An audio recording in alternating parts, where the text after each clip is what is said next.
America ইসরায়েলের বর্বর হামলার প্রতিবাদে আগরতলায় AIPSOর মৌন মিছিল ও মোমবাতি প্রজ্বলন।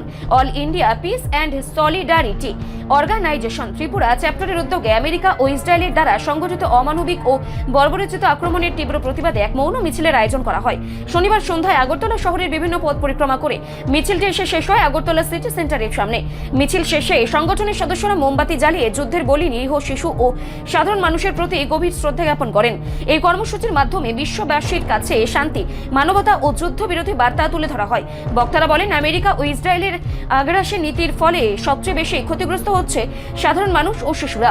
এই ধরনের হামলা মানবাধিকার ও আন্তর্জাতিক আইনের সম্পূর্ণ পরিপন্থী। অবিলম্বে যুদ্ধ বন্ধ করে শান্তিপূর্ণ সমাধানের পথে এগিয়ে যাওয়ার দাবি জানান তারা।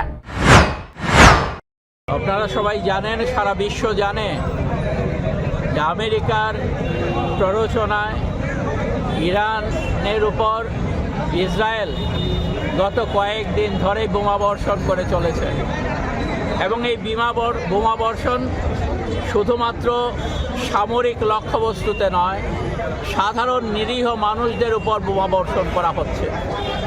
সবচাইতে দুঃখজনক ঘটনা, গত দুদিন আগে স্কুল চলাকালীন অবস্থায় ছোট ছোট শিশুরা যেখানে লেখাপড়া করে, 5 থেকে 6 বছর যাদের বয়স, এরকম একটা গার্লস স্কুলের মধ্যে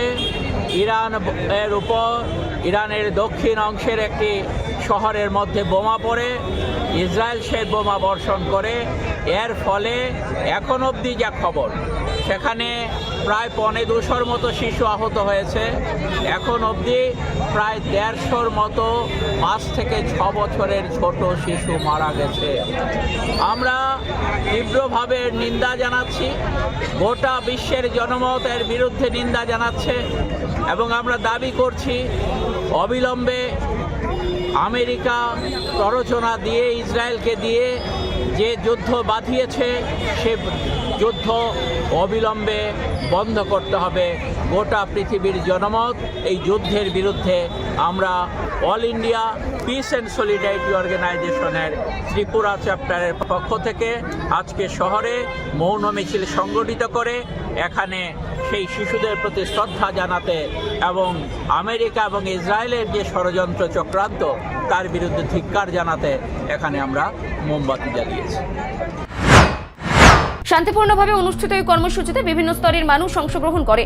সংগঠনের পক্ষ থেকে জানানো হয়, বিশ্বশান্তি ও মানবতার পক্ষে আগামী দিনেও এই ধরনের প্রতিবাদ ও সচেতনতা কর্মসূচি অব্যাহত থাকবে।